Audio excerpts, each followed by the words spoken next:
twongeye turatomboye bana b'Imana kuba duhamagana Nyagasani ku neza ye, ku izina ry'Imana Data na Mwana na Roho Mutagatifu, amen. Amahoro bana b'Imana, ni muhumure, Imana iradukunda, ije gutugira neza kuri wa gatanu w'icyumweru cya kabiri gisanzwe, tariki 23 Mutarama 2026. Ngaya masomo agiye kuduhuza n'ab'ijuru.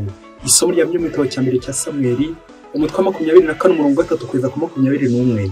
Dawudi yageze ubwo ahunga Sawuli, nuko Sawuli aherako atoranya ingabo 3,000 zatoranyijwe muri Isiraheli, maze aragenda ajya gushaka Dawudi n'ingabo ze mu bitare byabagamo ihene z'ishyamba. Agera cyo ku biraro by'intama byari iruhande rw'inzira, aho ngaho hakaba hari ubuvumo. Sawuli abwinjiramo kugira ngo yitume. Dawudi n'ingabo ze bakabice mu buhero bw'ubwo buvumo. Ingabo za Dawudi ziramubwira ziti, nguyu munsi Uhoraho yakubwiye ati, dore neguriye umwanzi wawe mu biganza byawe, maze umwigenzereze uko ushaka. Nuko Dawudi arahaguruka, akeba rwihishwa agatambaro ku gishura cya Sawuli. Ariko nyuma y'ibyo Dawudi yumva umutima we uradiha, kuko arakebye agatambaro ku gishura cya Sawuli. Nuko abwira ingabo ze ati, Uhoraho ninde kugenzereza ntyo uwo yisigiye amavuta y'ubutore. Sinatinyuka kumukozaho n'ikiganza cyanjye, kuko ari uwasizwe n'Uhoraho. Nuko amagambo ya Dawudi acubya umurego w'ingabo ze, azibuza kwiroha kuri Sawuli. Ubwo rero Sawuli arahaguruka, ava mu buvumo, yikomereza inzira. Hanyuma Dawudi asohoka mu buvumo, ahamagara Sawuli ati, mwami mutegetsi wanjye. Sawuli ngo akebuke inyuma, Dawudi arunama kugeza ku butaka, aramupfukamira. Niko kubwira Dawudi ati, niki gituma wumva amabwire y'abantu bavuga ko nshaka icyakugira nabi? Uyu munsi wa none wene ko Uhoraho kwegura ibiganza byanjye igihe hari mu buvumo. Ariko nanze kukwica, nakubabariye, kandi ubwo bambwiraga kukwica navuze nti, sinzakoze ikiganza cyanjye ku mutegetsi wanjye, kuko ari uwasizwe amavuta w'Uhoraho. Itegereze mubyeyi wanjye, reba aka gatambaro ko ku gishura cyawe mfite mu ntoki zanjye. Ubwo nashoboye gukiba agatambaro ku gishura cyawe kandi sinkwice, umenyereho ko nta bubi bundimo cyangwa ubwigomeke, kandi ko ntacyo nagucumuyeho, ahubwo ni wowe mpiga kugira ngo uncuze ubugingo bwanjye. Ari wowe ari nanjye, Uhoraho niwe uzaducira urubanza, maze Uhoraho azamporere. Naho njyewe sinzagukozaho ikiganza cyanjye, nk'uko umugani wa kera ubivuga ngo, ubugome buganje mu bagome, ariko njye sinzabukozaho ikiganza cyawe. Mbese uwo umwami wa Isiraheli yiruka inyuma ninde? Uwo ahiga ninde? Ariruka inyuma y'imbwa yapfuye, cyangwa se ni inyuma y'imbaragasa? Uhoraho aratubera umucamanza, adukiranure, yitegereze maze andengere, andokore ikiganza cyawe. Dawudi amaze kubwira Sawuli amagambo, Sawuli aravuga ati, ese iryo jwi ni iryawe Dawudi mwana wanjye? Nuko Sawuli araturikararira. Hanyuma abwira Dawudi ati, urandusha ubutungane kuko wangiriye neza, kandi jye narakugiriye nabi. Ariko wowe uyu munsi wangaragarije ubuntu wangiriye, ubwo Uhoraho yakunyeguriraga maze ntunyice. Mbese iyo umuntu ahuye n'umwanzi we, aramureka akigendera mu mahoro? Uhoraho azakwitura ineza wangiriye uyu munsi. Noneho ndabimenye ko uzaba umwami, kandi ubwami bwa Isiraheli bukazahora mu biganza byawe. Iryo ni ijambo ry'Imana. Zaburi ya 57. Gira ibambe Mana yanjye, ngirira ibambe. Gira ibambe Mana yanjye, ngirira ibambe, kuko ariwe nashatseho ubuhungiro, maze nikinga mu gicucu cy'amababa yawe, kugeza igihe ibyago ndimo bizashirira. Ndatakambira Imana musumba byose, Imana indengera muri byose, aho iganje mu ijuru, ninyoroherereze icyangeza. Nigaragaze neza n'ubudahemuka bwayo. Mana yanjye, garagaza ububasha bwawe busumbye ijuru, ikuzo ryawe ritumbagire hejuru y'isi yose, kuko ineza yawe ikabakaba ku ijuru, n'ubudahemuka bwawe ugatumbagira mu bicu. Gira ibambe Mana yanjye, ngirira ibambe. Nyagasani Yezu nabane namwe. Amagambo mu Ivanjili ntagatifu uko yanditswe na Mariko, umutwe wa 3 umurongo 13 kugeza kwa 19. Muri icyo gihe Yezu azamuka umusozi, maze ahamagara abo yishakiye ubwe, baramusanga. Abashyiraho ari 12 kugira ngo babane nawe, kandi ngo abatume kwamamaza inkuru nziza, abaha n'ububasha bwo kwirukana roho mbi. Abo ni Simoni ari we yahimbye izina rya Petero, na Yakobo mwene Zebedeyi, na Yohana umuvandimwe we ari bo yahimbye irya Boanerigesi, bikavuga bene inkuba, na Andereya, Filipo, Baritolomayo, Matayo, Tomasi, Yakobo na Rufeyi, Tadeyo, Simoni umunyeshyaka, na Yuda Isikariyoti wa wundi wamugambaniye. Iyo ni Ivanjili ntagatifu. bayoboke b'Imana nimugire amahoro. Aha tugeze harakomeye cyane, ni kuri buri munsi. Fungura buri munsi, ufungure buri munsi, ufungurira abandi buri munsi, ijambo ry'Imana buri munsi, ineza y'Imana buri munsi. Buri munsi Nyagasani arakubwira, buri munsi Nyagasani afite ijambo yakugeneye. Uyu munsi Nyagasani tugeneye ijambo ryitwa respect. Respecter le consacré, le lit, ngo kubaha uwasizwe, kubaha uwatowe. Turaza kubona ubwoko bubiri bw'intore ebyiri z'Imana tuza kubaha, Sawuli mu isomo rya mbere ndetse n'intumwa Nyagasani yitorera mu ivanjiri. Abo bose ni ukubaha kuko batumwe n'Imana. Uwatumwe n'Imana tumwubahe buri munsi. Hari imvugo igira iti usuzuguye intumwa abasuzugwe n'uwayitumye. Rero Nyagasani nagutuma, rero nubona Nyagasani yatumye wirinde kumusuzugura. Respecter le sacré, respecter le lieu, kubaha uwasizwe uwatowe. Tujye kubona ingingo 3 kugira ngo nawe izi ngingo zize kugufasha kureba igihe ujya umara uri kubahuka Imana ndetse nawe yatumye. Ingingo ya mbere iraza kwitwa abo Nyagasani yatoye, abo Imana yatoye ni bande. Utangira unkorera urutonde hagati aho. Icya kabiri turaza kubona icyaha bita sakirirego. Icya gatatu turaza kubona uburyo bubiri bwo kudacumura. Nawe nanjye rero tube maso kugira ngo aya masomo aze kudufasha kumva icyo Nyagasani adushakaho uyu munsi. Ingingo ya mbere abo Nyagasani yatoye. Ngiye kuguha urutonde ngenda mva gukinini njya ku gito, di general au particulier, bityo nawe uze kubona, uze kurangiza wisuzuma aho uherereye muri abo batowe. Mfite abantu batatu ngiye gukugezaho.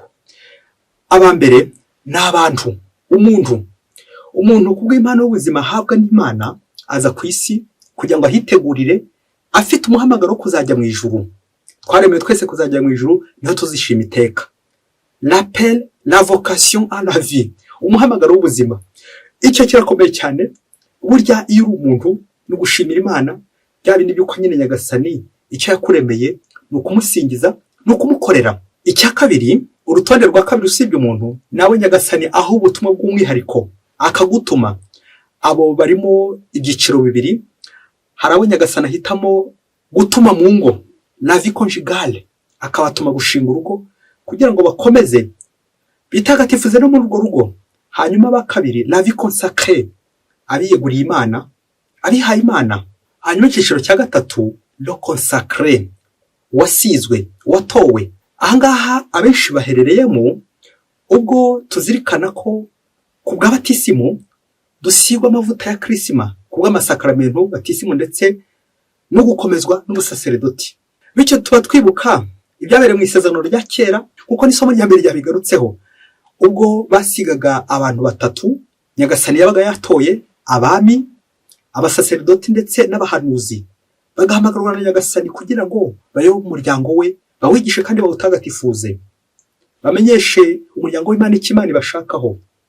Iyi mirimo itatu cyangwa abantu batatu bari baratowe mu isezerano rya kera basigwaga berekeza kuri Kristo mu isezerano rishya, we musaseredoti, umuhanuzi ndetse n'umwami. Nuko abandi twese muri batisimu tukagira uruhare ku busaseredoti n'ubwami bya Kristo ku rwego rwa cyami, sacerdoce commun. Hanyuma hakagira abatorerwa by'umwihariko abasaseredoti uwo murimo ku buryo bw'umwihariko, sacerdoce ministeriel. Ngaho rero natwe dusigirwa amavuta kimwe na Sawuli, nk'uko twabyumvise Dawudi abigarukaho mu isomo rya mbere ati sinshobora gukoza ikiganza cyanjye ku wasizwe, sinshobora kumena amaraso y'uwasizwe. Dawudi rero duhaye urugero rwiza, yubaha uwasizwe. Le respect, kumubaha, respecter le consacré, kubaha uwo Nyagasani yisigiye. N'ivanjiri no munsi ntabwo iri kure yo gusigwa, yo gutorwa. Ubwo ijambo Christos mu kigereki rivuga ngo watowe, loin, watowe, wasizwe, intumwa y'Imana. Tumva Yesu atora intumwa ze 12 kugira ngo azitoreye ibintu bibiri, kugira ngo babane nawe, ariko kugira ngo azabohereze mu butumwa azabatume. Ngaha natwe Nyagasani duhamagarira kureka katwigarurira, tukabintoreze byo koko. Kuri urutonde rw'intumwa ntago bose bazahuza ubutumwa, ntago bose bazanganya nanjye kuvuga imvune mu butumwa. Harimo n'abazamugambanira. Yesu abatora ntari yarayobewe ko hari abazamubera intwari, ntiyarobewe ko harimo Yohani bazamuherekeza kugeza ku musaraba, ntiyarobewe ko harimo ba Petero bazamwihakana mu nzira ariko akanabashinga kiliziya. Yezu ntiyarobewe ko harimo ba Yuda babandi bazamugambanira, ariko arabatora nabo bari ku rutonde rw'intore. Ndifuza kubaza kuri iyi liste, kuri urutonde rw'abatowe, hari aho yumvise wowe? Reka nkubwire, niba nta nahamwe uyumvise, ngiye kuguca intege, ubyihanganire ntundakare, ariko nuko waba wapfuye, nuko utakiriho. Bishatse kuvuga ngo niba koko utari umuntu, kuko niho twahereye, ubwo nyine ntabwo nyine uri kuri uru rutonde, wapfuye nyine. Nizere ko uru rutonde ruriho, nanjye nisanzeho, nawe nizere ko uriho. Intore za Nyagasani twaratowe na Nyagasani. Intore rero igihe uburyo yitwara nyine nka shebuja, ya ntore nyine ishira ishinjagira n'uburyo bwose wasoza ubutumwa, kuko watowe n'Imana nyine. Nawe nanjye Nyagasani aradusohoye, aradutuma atari uko twari beza, ahubwo ku mpuhwe ze, agira ngo koko aba ari udutagatifuza ku neza ye. Ingingo ya kabiri, nyuma yo kuzirikana abatowe, tujye kuzirikana ku cyaha bita sakirirego. Ano cyo cyaha Dawudi yanze gukora. Twongere twibutse icyaha cya sakirirego. Akenshi ubaje umwana uti sakirego ni iki, arakubwira ati sakirego n'urwaha rubyibushye cyane rwagucisha umutwe. Abandi bati sakirego ni ibyaha 25, abandi bati ni ibyaha 99 n'igice, ngo utarageza ku 100. Nuko abandi bagakomeza mugikanya ibisobanuro ati sakirego ni icyaha kinini kibyibushye gikomeye cyane. Amagambo abiri kiratini sacer legere, gitagatifu sacer legere, kwandavuza, kwiba, kugira nabi. Nibyo koko sakirego ni icyaha gikomeye, kuko nk'uko tumaze kubona hejuru abatowe harimo umuntu. Rero kimwe mu bintu bikomeye cyane wakoresha urwanya Imana mu gushaka kwica Imana, ishusho y'Imana, umuntu ari mu ishusho y'Imana, c'est contre Dieu. Gushaka kwirukana ishusho y'Imana, gushaka kuburiza mu ishusho y'Imana, wa muntu nyine uremye mu ishusho y'Imana. Iyo ni sakirego ya mbere, kwica umuntu, kwica uwasizwe, watowe, wa mwami, wa muhanuzi, wa musaserdoti. Ikindi ni ukwica cyangwa kugira nabi ibintu bitagatifu, profane, kwiba, kwandavuza, kwangiza ibyo bintu bitagatifu, ibintu byageze mu ngoro y'Imana, gusakuriza mu ngoro y'Imana, gukora ibidakwiye mu ngoro y'Imana, gucururiza mu ngoro y'Imana, kwangiza imibiri yacu, kuko turi ingoro za Roho Mutagatifu nyine. Ibyo ujya ukora ku mubiri wawe bishobora kuba sakirirego nanone, kuko umubiri ari mutagatifu, ni ingoro y'Imana. Iki cyaha kirakomeza kugira nabo wihaye Imana, kuryamana n'uwihaye Imana, kugusha uwihaye Imana, cyangwa nawe akaba yakwigusha, nabyo byabaho, kumutuka, kumuhandagaza, kumusebya, kumutaranga, cyangwa nawe agasebanya, kumugambanira, kumufungisha, kumwicisha. Izo sakirego gukomeza ugenda uzirunda. Hagati aho ntutangira utunga agatoki uriya wagihemukiye uriya n'uriya. Ibyo ngibyo nawe ni amahirwe aho kugira ngo uyu munsi yongera arebe ibyo yakoze nyine bidakwiye, ko yakoze ishyano, sakirirego. Hanyuma iyo uhaye Imana we abikoze n'ibindi byinshi cyane kuri iyo liste, noneho we ntabwo ari sakirirego gusa, ahubwo hazamo n'umuvumo yewe, c'est la malédiction. Ibi nibyo Dawudi yanze ku ikubitiro, ubwo yarahawe Sawuli nk'umwanzi we, Sawuli wamugambaniye, Sawuli washatse kumwica kubera ishyari. None Dawudi yaramubonye ati sinshobora gukoza ikiganza cyanjye ku muntu wasizwe, uw'Imana, uwatowe.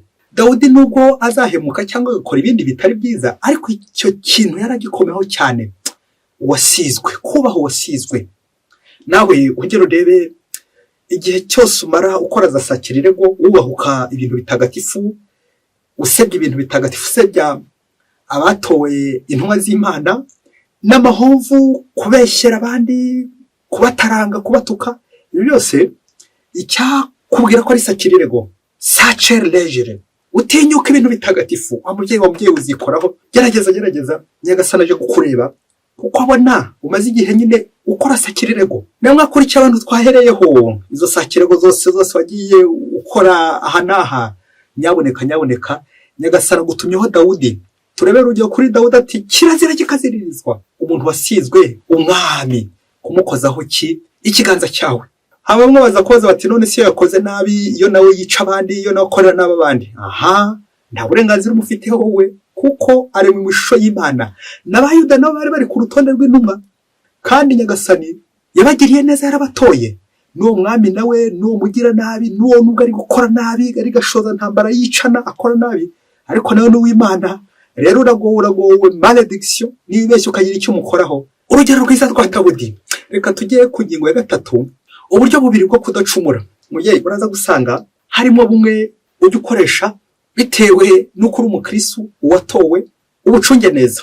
Uburyo bwa mbere bwo kudacumura c'est manque d'occasion de pécher, ngo nukubura aho wacumurira, nukubura uburyo wacumura bitewe n'uko hari imbaga ikureba, hari bagenzi bawe bahari bakubuza gucumura, ariko baramutse bagiye kabaye wahita ugira ute, wacumura kakahava, wakora ibyaha ivumbi rigatutumuka n'ibindi byinshi cyane, wakwiba ivumbi rigatutumuka, wasambana ivumbi rigatutumuka, wabeshya ivumbi rigatutumuka.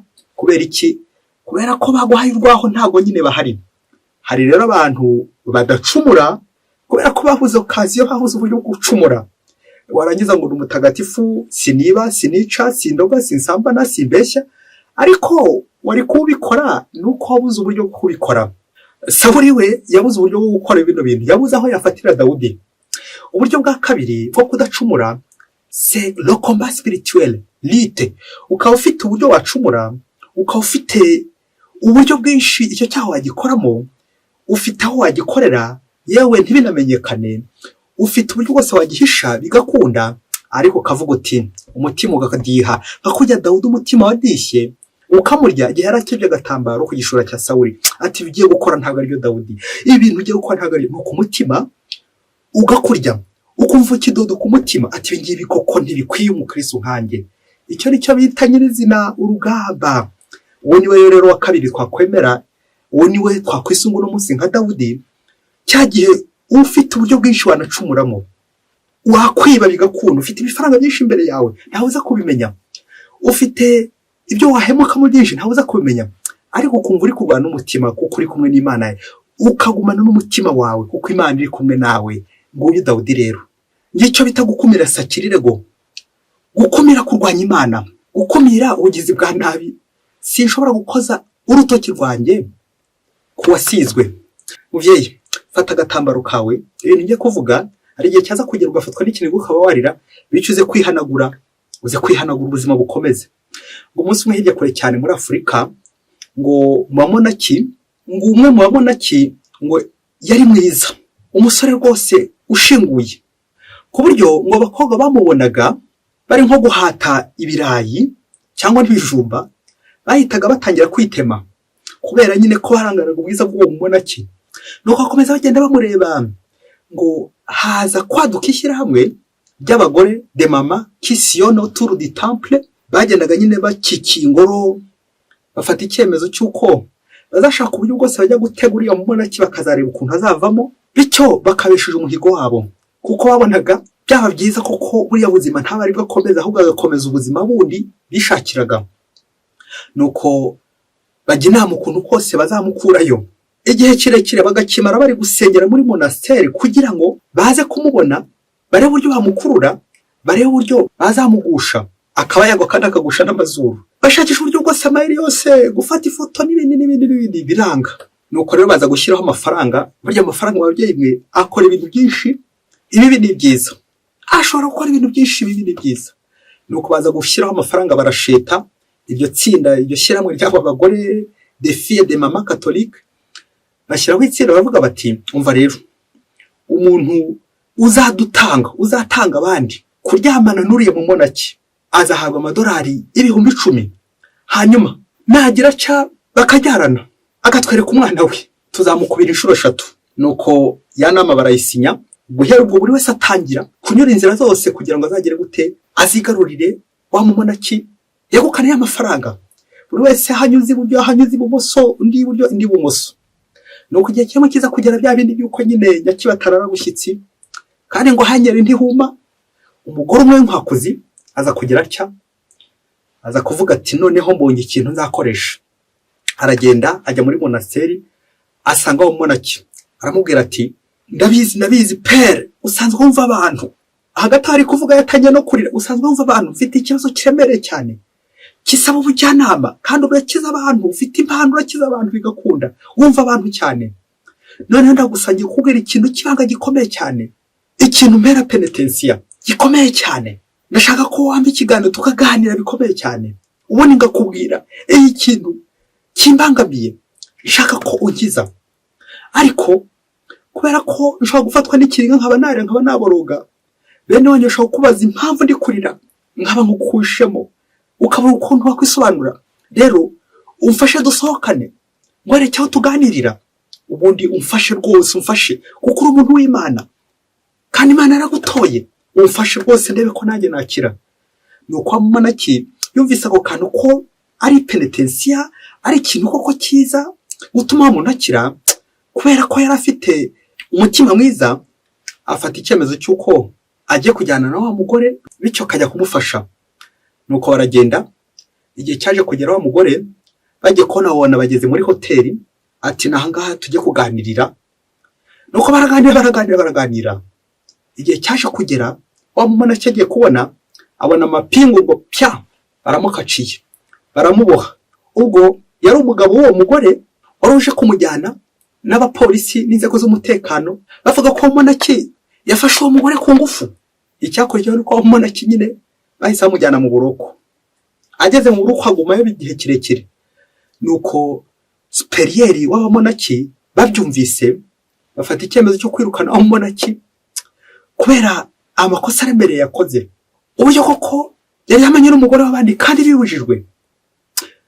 Ubwo baramwirukanye amara igihe kirekire muri prison mu buroko ari kurya umugozi.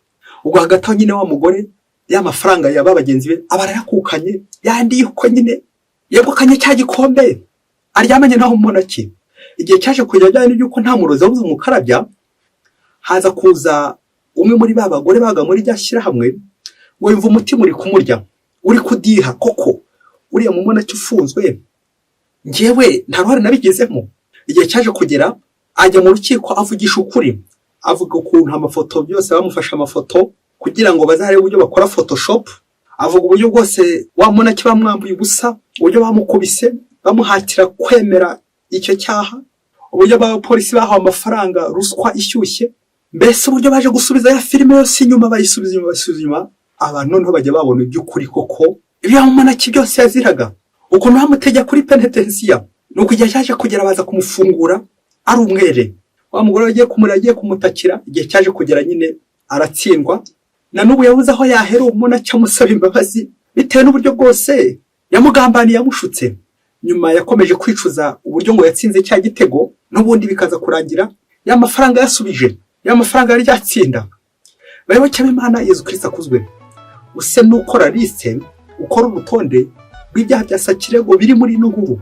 Icya mbere, ese ko uyu Wamumonaki afunguwe ari padiri nyine azajya he? Kumva bari baramwirukanye muri communauté. Aha tukabona n'icyaha cya Sakirego kindi, desperier de la communauté, kwirukana watowe wasizwe, nta bushishozi, kurambirwa, kutihangana. Rero gatwibutsa ko inconsacré watowe wasizwe ashobora gukora Sakirego kandi mbi, kugira naho wasizwe watowe w'Imana yatoye.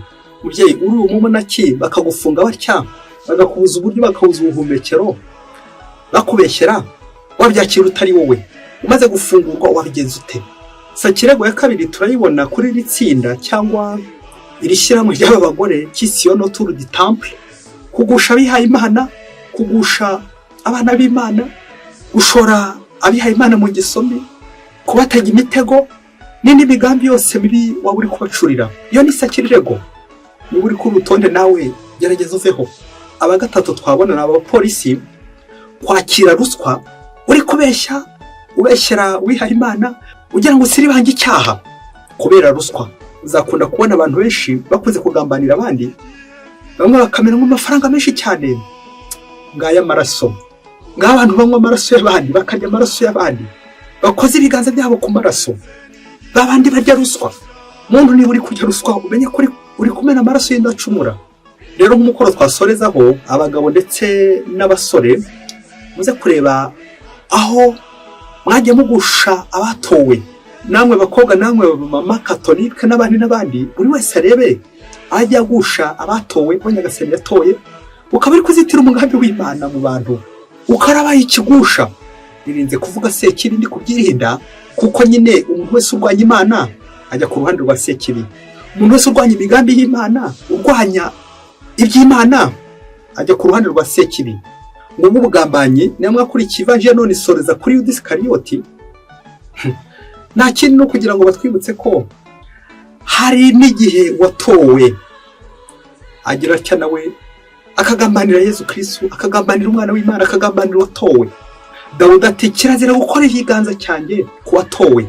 Ngaha wa mubyeyi we, ibiganza byakoze kuri Yesu, kuri Ukarisiya n'ibimena amaraso ntibikorakora. Nawe nusanga uri ku rutonde rw'abantu bagiye bagwaho kuri sakirego, ukamena amaraso kuri ubu buryo no ku bundi, ukandavuza ibintu bitagatifu cyangwa ukandavura nawe ku buryo no ku bundi, zamura ikiganza, kuko ibiganza byakoze kuri Yesu, kuri Ukarisiya bikora ubutumwa, bigakora neza buri munsi. Mwese Imana ibahe umugisha. Imana Data na Mwana na Roho Mutagatifu. Amen. Adi Masumbuko Ladislas, Diyosezi ya Cyangugu.